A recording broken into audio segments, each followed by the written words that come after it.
বীরের বেশেই বাংলাদেশে ফিরলেন বাংলাদেশ অনূর্ধ্ব-20 সাফ ফুটবল দলের সদস্যরা। বাংলাদেশ অনূর্ধ্ব-20 জাতীয় দলের এই খেলোয়াড়রা পরশু ভারতকে ফাইনালে টাইব্রেকারে 4-3 গোলে হারিয়ে জিতেছে অনূর্ধ্ব-20 সাফ শিরোপা।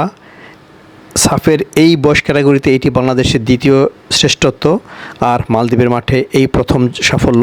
ফলে বিমানবন্দরে তাদেরকে বরণ করে নেওয়া হয় ফুল দিয়ে। ক্রীড়া প্রতিমন্ত্রী আমিনুল হক তাদেরকে ফুল দিয়ে বরণ করে নেন।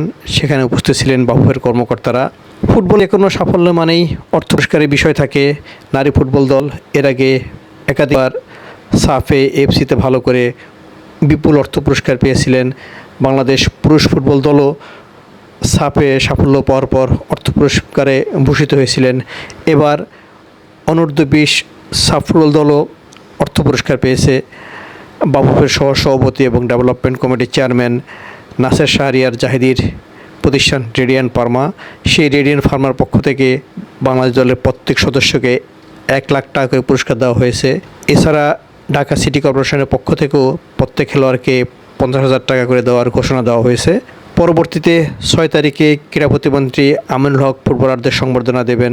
নিশ্চিত সেদিনও অর্থ পুরস্কারের ঘোষণা আসবে জাতীয় দলের সাবেক অধিনায়ক, সাবেক গোলরক্ষক এবং বর্তমান ক্রীড়া প্রতিমন্ত্রী আমিনুল হকের কণ্ঠ থেকে। ফুটবলারদের এই সাফল্য দেশবাসীকে গর্বিত করেছে। তারা হারিয়েছে চিরপ্রতিদ্বন্দ্বী ভারতকে।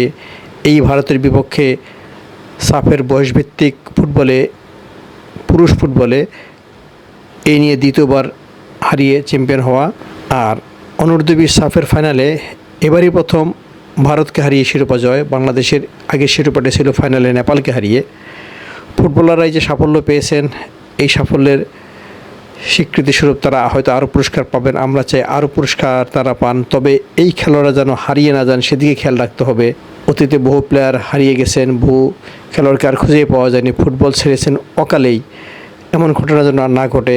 আমরা প্রত্যাশা করব এই ফুটবলাররা দাপটের সাথেই ঢাকা লিগে খেলবেন, এরপর অনূর্ধ্ব-23 সিনিয়র জাতীয় দলে বাংলাদেশের প্রতিনিধিত্ব করবেন। কোনোভাবেই তারা যেন অকালে ঝরে না যান, যেমনটা অতীতে ঝরে গেছেন অনেক বেশি ফুটবলার, যা দেশের ফুটবলের জন্য অপূরণীয় ক্ষতি বয়ে এনেছে।